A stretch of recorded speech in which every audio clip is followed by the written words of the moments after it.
जंगल में रोहित, समीर और नितिन घूमते हैं। उनकी हंसी पेड़ों के बीच गूंजती है। रोहित ने प्रस्ताव रखा, चलो आज हवेली चलते हैं।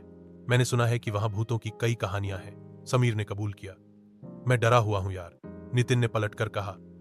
अरे डरपोक मत बनो, चलो चले।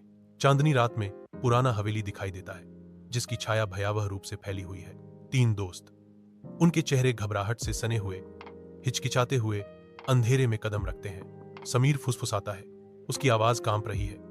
मुझे लगता है कि हमें वापस मुड़ जाना चाहिए।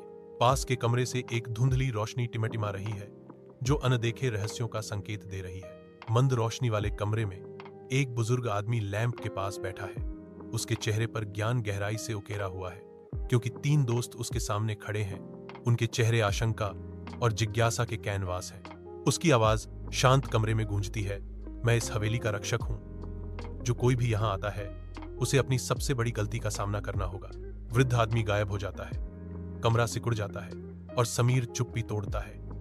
रोहित, मुझे माफ कर दो, मैंने तुम्हारी घड़ी चुराई थी। नितिन पीछे आता है, उसकी आवाज पछतावे से भरी हुई है। और मैंने तुम्हें धोखा दिया। समीर, कृपया मुझे माफ कर दो। रोहित आगे बढ़ता है, उसके शब्द पश्चाताप से भरे हुए हैं।